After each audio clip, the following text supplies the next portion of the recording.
Hey there, Daily Dosers. If you're someone who watched the Daily Dose in the past, I want to welcome you back. And welcoming back, that's actually what I want to talk with you about.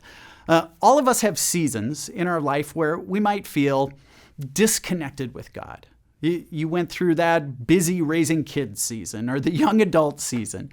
You had a spouse that didn't believe the way you did. Or maybe you had a season that was just plain overwhelming or painful. Whatever the season, here's what I know. Returning to faith can be hard. It can be really hard. So today, I want to share with you something a friend shared with me the other day. It's a story from the Bible that reminded me that regardless of how many steps away from faith you've taken, it only takes one step to get back. Now, the story of the prodigal son is a story of a son who grew up on his father's farm. He toiled away all the day under his father's direction. The son was fed up with life on the farm, and so, get this, he has the gall to ask his father for his inheritance now while his father is still alive. The story says he grabbed his inheritance and left the farm for what the Bible calls a distant country. Now, where was this distant country?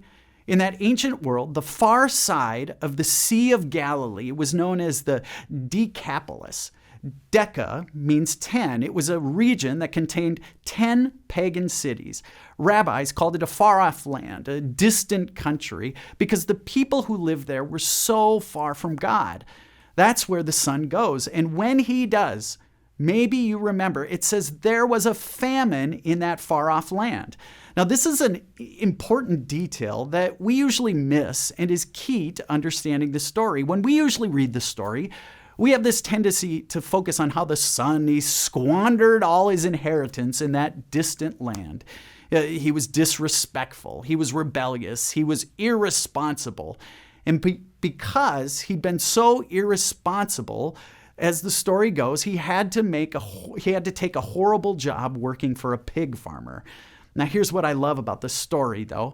When ancient Jews would have heard this story and they heard there was a famine, those ancient Jews knew what a famine meant. It meant starvation.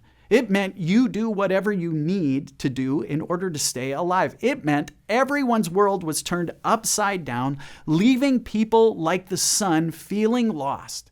And so the son has to take a crummy job just to stay alive during this famine. In fact, those ancient Jews who heard this story would have seen the hand of God at work in the famine, that it was God's hand through the famine that would eventually lead the son back home. Isn't that interesting? For those ancient Jews, this story reminds us that we have a God who will go to incredible lengths in order to provide a way back home for people who have stepped away, for people who are lost and find themselves in desperate situations. God is always leading people home who are far from God. And the best part of the story is that when the son is forced to head home, his father comes running down the road with his arms open wide to welcome his son. Gang, here's the truth. It doesn't matter how many steps you've taken away from God. It only takes one step to get back.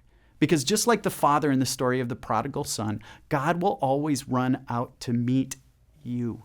That's just what God does. No matter how far you've stepped away, God is always moving towards you.